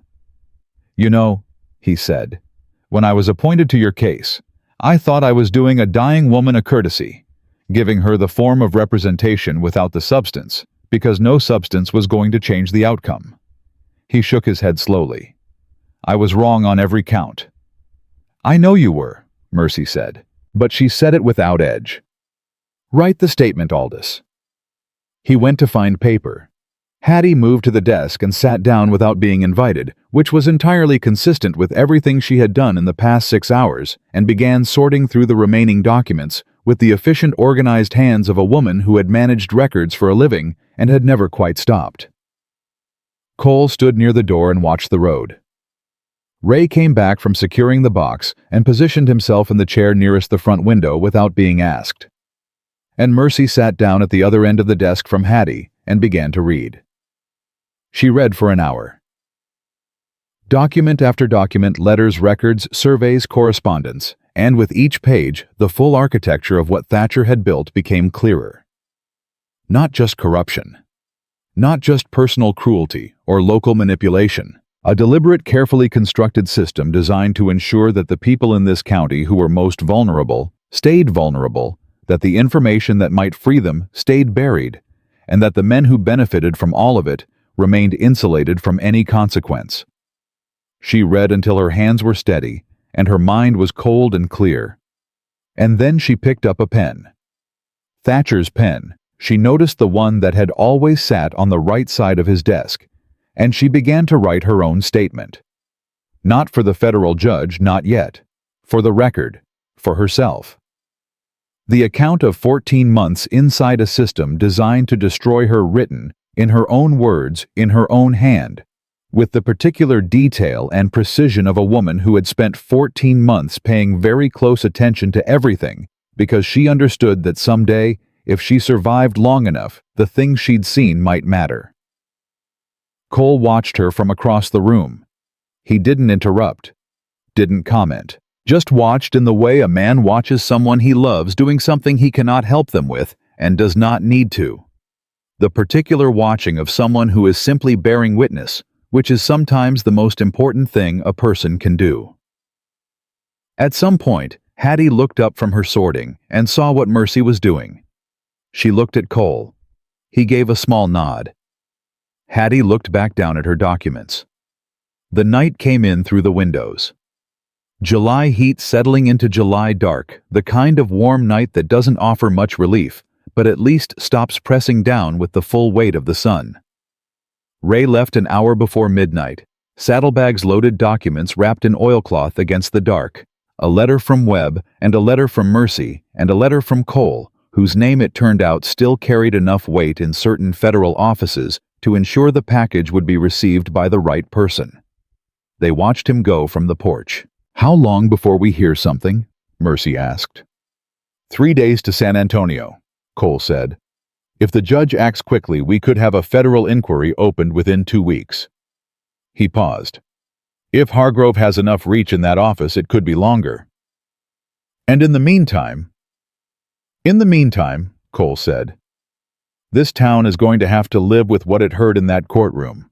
And some of the men whose names are in those documents are going to be very uncomfortable." "Good," Mercy said. They stood in the dark for a while, the two of them, with Webb and Hattie inside behind them and the road empty in front. "Where are you going to go?" Cole asked. "After this. Where do you want to be?" She thought about it. Genuinely thought about it, the way you think about a question you haven't been allowed to ask yourself for a long time, because the answer felt too dangerous to hold. "Not here," she said. "I don't need to stay and watch this town reconcile with itself. That's not my work." She looked out at the dark road. "I want land. My own land. Somewhere with water and enough sky that you can see the weather coming from a long way off." She paused. "I want to build something." "So build it," Cole said. She turned and looked at him. "You'd come with me." It wasn't quite a question. "Mercy," he said. "I rode 700 miles in 4 weeks on a bad leg and a borrowed horse to walk through those courtroom doors this morning. What do you think?" She looked at him for a long moment. Something moved across her face, through it. Really something that had been packed down and sealed and carefully managed for so long that it didn't come out easily or cleanly. It came out the way things come out after long suppression, all at once, briefly, and with a force that startled both of them a little. She stepped forward. He was there, not reaching, not pulling. Just there, the way he'd been in that courtroom, the way he'd been in the antechamber and at the table and across every room she'd been in since this morning, present, steady and entirely certain. She pressed her forehead against his shoulder for exactly 10 seconds. He put his hand on the back of her head and didn't say anything. Then she straightened up, pulled back, composed herself with the efficiency of a woman who has a great deal still to do and knows it. But her eyes were different now. Something in them that had been absent for 14 months was back. Not the same as before. Older, more careful, but unmistakably present. "Tomorrow," she said, "I am going to the county clerk's office and I'm filing paperwork. Everything that needs to be filed, in my name." "I'll come with you," Cole said. "You don't need to." "I know I don't need to," he said. "I want to." Inside, Hattie called out that the coffee was ready if anyone wanted it. Webb said something in response that made her snort, which was apparently possible. Hattie Monroe snorting at Aldous Webb in the kitchen of a dead man's house after the longest day any of them had had in years. Mercy shook her head slightly. Almost smiled. Not quite, but almost. Tomorrow, she thought. Tomorrow was a word she hadn't fully trusted in a long time. She trusted it tonight. She went inside. The county clerk's office opened at 8 in the morning. Mercy was on the step at 7:55. She had not slept more than 2 hours, and she looked it, but the kind of not sleeping that comes from a mind that has finally been given permission to plan rather than survive produces a different quality of tiredness than the kind that comes from fear. She was clear-eyed and deliberate, with a leather satchel under her arm that contained every document she intended to file, organized in the order she intended to file them. Cole was beside her. He had also not slept for reasons he did not elaborate on, but he had the steady, unhurried quality of a man who had learned long ago that exhaustion was a condition to be managed rather than surrendered to. The clerk who unlocked the door was a young man named Perry, who recognized Mercy immediately. Everyone in Hollow Rock recognized Mercy. At this point, she was aware of that it was going to be a feature of this town for her, for as long as she chose to remain in it. And his expression went through 3 distinct phases in approximately 2 seconds. Recognition, discomfort, and then the particular overcorrection of a young man trying to appear neutral while being neither. "Ma'am," he said, stepping back to let them in. "Good morning," Mercy said, and walked to the counter. She filed the deed transfer first. Under Texas law, a widow had the right to claim her deceased husband's primary property holding, provided no contested will existed. Thatcher had a will she had known about. It had been told its contents in one of his more controlling moments, but the will had left everything to a brother in Georgia who had died in 1871 and whom Thatcher had never updated the document to reflect. Webb had found this 2 days ago and had spent considerable time being quietly delighted about it. Perry took the deed transfer form with careful hands. He looked at it, looked at her. "This will need to be processed by—" "I know the process," Mercy said pleasantly. "I'll wait." She filed the property title next. Then the formal dissolution of the Thatcher marriage on grounds of coercion and legal invalidity. A document Webb had drafted the previous night with the focused energy of a man who had found his professional second wind and intended to use every inch of it. Then the reinstatement of her legal name, Mercy Ann Calloway. Not Thatcher. Not anyone else's name but the one she'd started with and chosen to keep. Perry processed each document with the careful, slightly shell-shocked efficiency of someone performing a routine task in decidedly non-routine circumstances. When he handed her the receipts, his hand was very steady, which Mercy appreciated. "Thank you, Perry," she said. "Yes, ma'am," he said. Then quietly as she turned to leave. "For what it's worth, my mother was in the courtroom yesterday. She said—" He stopped. "She said she was glad it came out right." Mercy turned back and looked at him. He was maybe 22. He had the face of someone who had grown up in a place and was only now beginning to look at it clearly. "Tell her I said thank you," Mercy said. "And tell her the next time something in this town doesn't look right, the next time someone is sitting at a table with nobody beside them, don't wait for someone else to stand up first." Perry nodded. He looked like he meant it. They walked out into the July morning. Cole was quiet for half a block, which was the kind of quiet that meant he was thinking about something specific. Mercy let him think. "Hendricks was at the hotel this morning," he said. "Ray saw him at breakfast before he left. He wasn't packing to leave." Mercy kept walking. "He's waiting for instructions." "That's what I think. Hargrove's people need time to assess what we sent to San Antonio and decide whether to fight it or distance themselves from it." She considered. "If they're smart, they'll distance themselves. Let Thatcher take the full weight posthumously and cut their losses. And if they're not smart, then they'll fight it and lose more than they need to." She paused. "Either way, it's not our fight anymore. We handed it to the federal court. That's where it belongs." Cole looked at her sideways. "When did you get so calm about it?" "Last night," she said. "When I finished writing my statement. There's something about writing a thing down, all of it, every part, in order that takes it out of your body and puts it somewhere else." She shifted the satchel. "It's not gone, but it's not only mine to carry anymore." They had reached the corner of the main street when the door of the barber shop opened and a man stepped out directly into their path.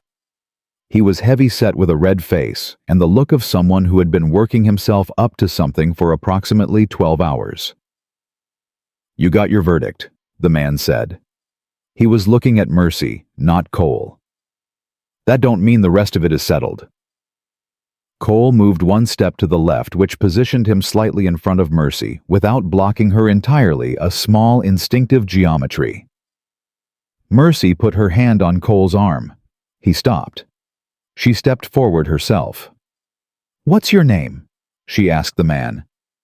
He blinked. That was not the response he'd been bracing for. "Calhoun," he said. "Dale Calhoun. Thatcher gave my family the loan that kept our farm in 1868. "I know," Mercy said. "I read the ledger. He charged you 4 times the agreed interest rate and kept the deed as collateral past the repayment date." She held his eyes.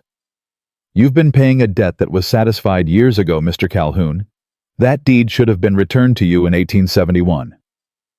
Calhoun stared at her. Something moved across his face. Anger trying to find its footing, and finding the ground had changed under it. That ain't what this is about," he said, but his voice had lost its forward edge.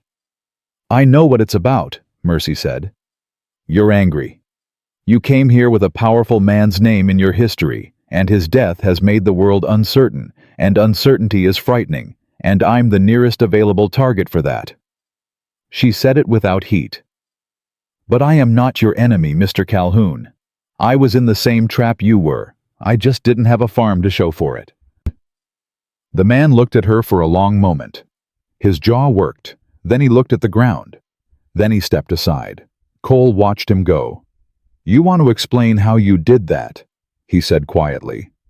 "I know what scared looks like," Mercy said.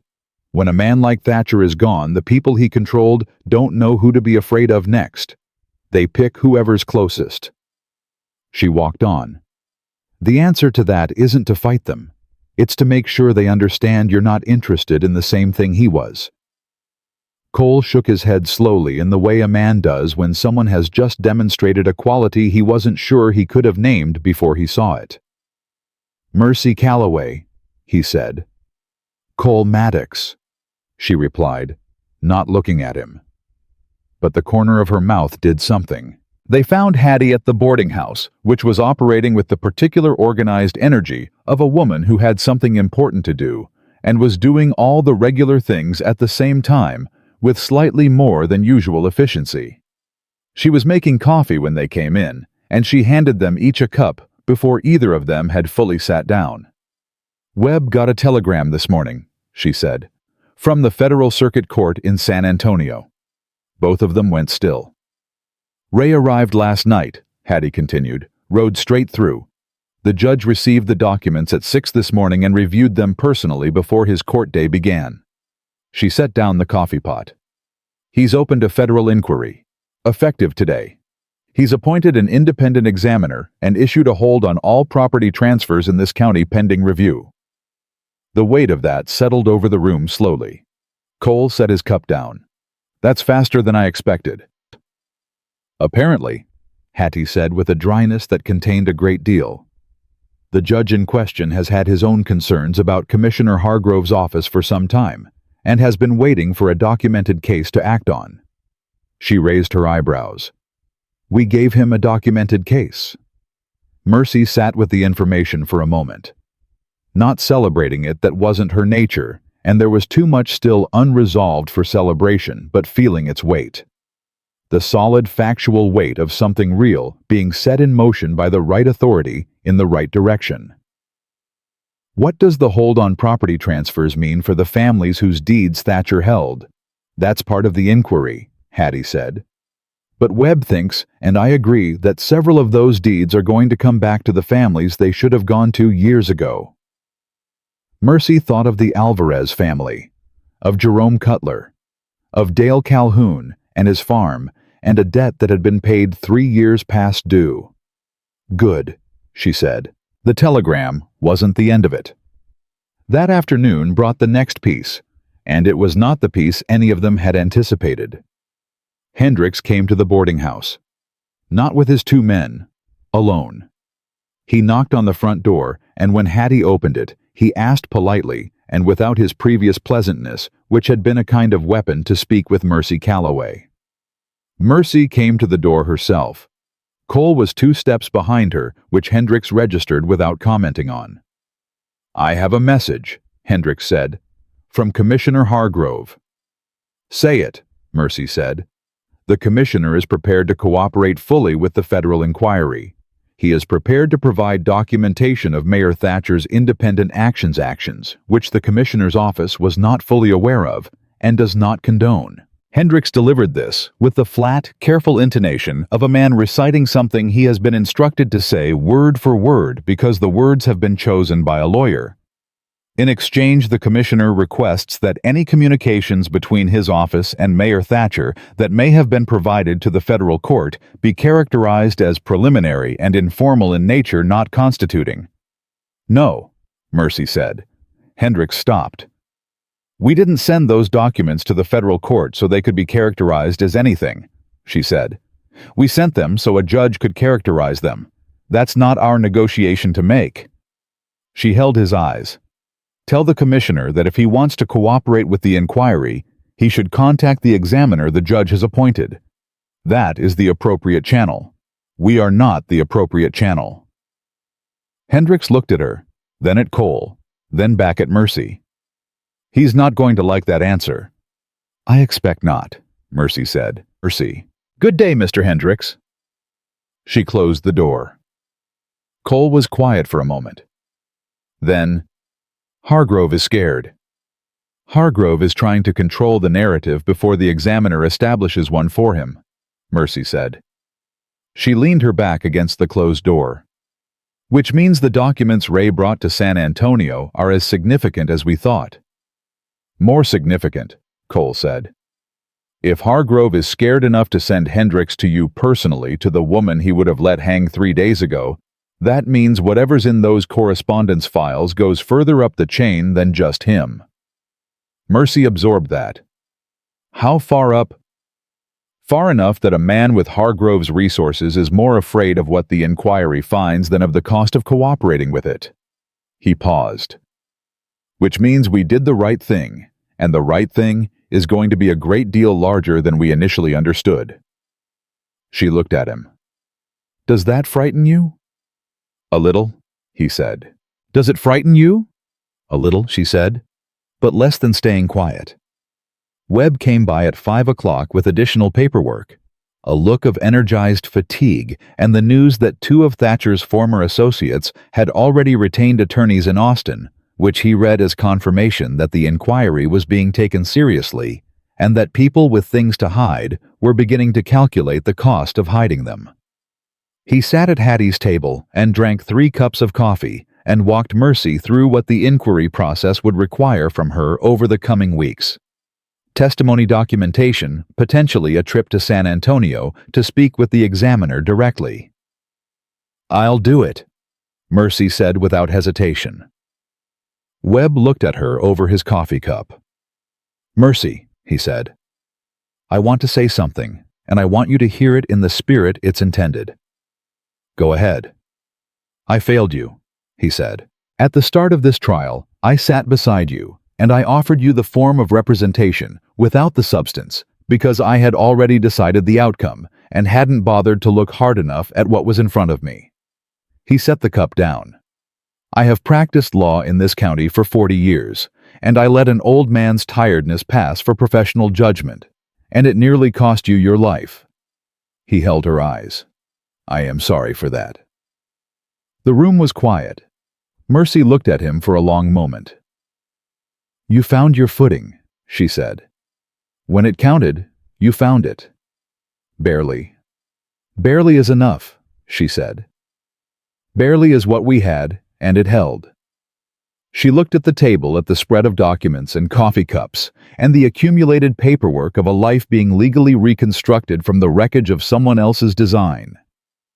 "Don't carry the beginning of this week for the rest of your career, Aldous. Carry the end of it." Webb pressed his lips together, nodded once. Hattie, who had been listening from the kitchen doorway, said nothing but made a sound that communicated everything. That evening, after Webb left, and Hattie had retired, and Ray had taken up his habitual post near the front of the house, with the patience of a man who understood that his job was not yet fully finished, Mercy and Cole sat on the back porch of the boarding house in the July dark. She had her written statement in her lap, the one she'd drafted the night before at Thatcher's desk with his pen. She'd read it twice since then, not to revise it, but to make sure it said what she meant. "I want to read you something," she said. Cole turned his head. She read the last paragraph of her statement to him. It was not long, 6 sentences, plain and direct, the way she'd written the whole thing. It described what it felt like to live inside a system designed to make you disappear, not violently, but gradually, by removing from you every mechanism by which a person remains themselves. A name, a choice, the ability to speak to someone who might listen. It said that surviving that system required not strength in any heroic sense, but the specific daily decision to remember that the version of yourself it was trying to erase was worth protecting. That the truth of who you were was worth the cost of holding on to it, even when holding on to it was the most expensive thing you had. She finished reading and set the paper down. Cole was quiet for a while. "That's going to matter to people," he said. "When the inquiry publishes its record, people are going to read that and it's going to matter to them." "That's why I wrote it," she said. He looked at her. "Not just for the record." "No," she said. "Not just for the record." She looked out at the dark. For the women who came before me that nobody asked to write anything down. For the ones who didn't make it out. For Clara and whoever comes after Clara in whatever town has the next Elwood Thatcher in its future." She paused. "I can't fix all of that.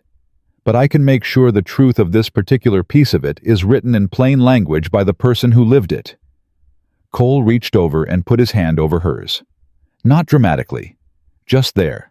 The way he'd been there since he walked through those courtroom doors, which was the same way he'd been there before he had to leave, which was the same way she had learned during 14 months of his absence that she could not simply replace with someone else's presence. "Where do you want to build?" he asked. "West of here," she said. "There's land along the Frio River that I read about in Thatcher's property surveys." Land he looked at, and didn't take, because there wasn't enough of the kind of value he was interested in. She paused. "Which means there might be exactly the kind of value I'm interested in." "How much land?" "Enough," she said. "Enough to build a house that belongs to us. Enough to grow something. Enough that when you ride in from whatever direction you're coming from, you can see it from a long way off and know you're coming home." Cole looked at her. "Mercy's Rest," he said quietly. She looked at him. "What?" "That's what you should call it," he said. "The land. The place." He said it simply, like he'd been thinking it for a while and had simply found the right moment. "Mercy's Rest." She was quiet for a long moment. Then, "That's a good name." "I thought so." She looked down at the statement in her lap, at the name she'd signed at the bottom of it, Mercy Ann Calloway, written in her own clear hand, and she felt something settle in her chest. Not the settling of resignation or defeat, the settling of a thing that has been turbulent for a long time, finally finding its level. The particular interior quiet of a woman who has come through something severe and has arrived not unscathed, not unchanged, but intact entirely and undeniably herself. 3 days later, Ray brought word back from San Antonio that the federal examiner had formally identified Commissioner Hargrove as a subject of the inquiry, not just a witness, not just a cooperating party, but a subject. 2 of Thatcher's associates in Austin had turned over documents preemptively, a move that Webb called the clearest possible signal that the inquiry had teeth and everyone involved knew it. Hattie Monroe gave a 4-hour interview to the examiner's appointed recorder and walked out of it looking lighter than she had in 2 years. She went back to the boarding house and made a pot of soup and did not speak for the rest of the evening, which was, Mercy thought, the most eloquent possible response to the experience of finally being fully heard. Clara testified by written statement, which the examiner accepted with a note that her account was consistent with 3 other statements already received. She came to the boarding house that afternoon and sat across from Mercy and said very quietly, "I thought they were going to dismiss it. I thought they'd say I was too young or too—" "They didn't," Mercy said. "No," Clara said. "They didn't." She looked at her hands. "What do I do now?" "Whatever you decide to," Mercy said. "That's the whole point." She held the young woman's eyes. "You're not owned by this town, Clara. You never were. That was always a lie someone else told you." Clara left with something in her posture that hadn't been there when she arrived. The day before Mercy and Cole left Hollow Rock, 2 things happened. The first was that Dale Calhoun came to the boarding house and knocked on the door and asked hat in hand if Mercy Calloway had a moment. She came out onto the porch. He stood there for a moment without speaking, then said, "I was wrong to speak to you the way I did." "Yes," she said. "You were. I'm sorry for it." She looked at him, at this man who had been frightened and misplaced his fear and had come back to correct it, which was more than a lot of people did. "I accept that," she said. "Talk to Webb about your deed. He'll help you." Calhoun nodded. He put his hat back on. He walked away with the slightly careful step of a man who has just set something down that he'd been carrying in the wrong direction. The second thing was that Judge Harlan Briggs came to see her. He did not knock. He stood at the gate at the end of the path and waited until she saw him, and when she came outside he stood with his hat in his hands, and his face carrying the expression of a man who has spent several days in private conversation with himself and has not enjoyed the experience. "I want to say something to you," he said. She stood at the porch and let him come to the gate and no further. "Say it." "I knew," he said. "Not everything, but enough. I knew that Thatcher's arrangement was not. I knew what kind of man he was." His jaw worked. "I told myself it wasn't my business, that the law could only address what it could prove, that my personal knowledge of a man's character wasn't admissible in any proceeding." He looked at the ground. "That was the argument I made to myself, for years." Mercy looked at him for a long moment. "And now?" "Now I'm going to live with it," he said. "That's all.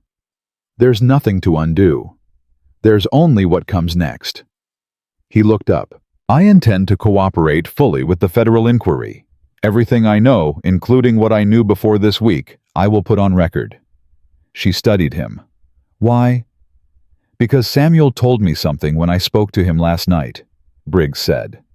"He told me that the reason he was willing to testify was because he decided that the weight of carrying a truth that belongs to someone else is always heavier than the cost of returning it." He paused. "I thought about that for a long time." Mercy was quiet. "I'm sorry," Briggs said, "for what I allowed to continue. For the 4 days you sat in that courtroom before—" "Don't finish that sentence," Mercy said. Not unkindly, but clearly. "What you just told me about the inquiry is enough. Do that. Let the rest of it be what it is." He nodded. He replaced his hat. He walked away. She watched him go. Cole was behind her. She hadn't heard him come out, but she wasn't surprised he was there. "How do you feel?" he asked. She considered the question honestly. "Like someone opened every window in a room that's been shut for a long time," she said. "Strange, a little cold, but better than it was." "That's honest."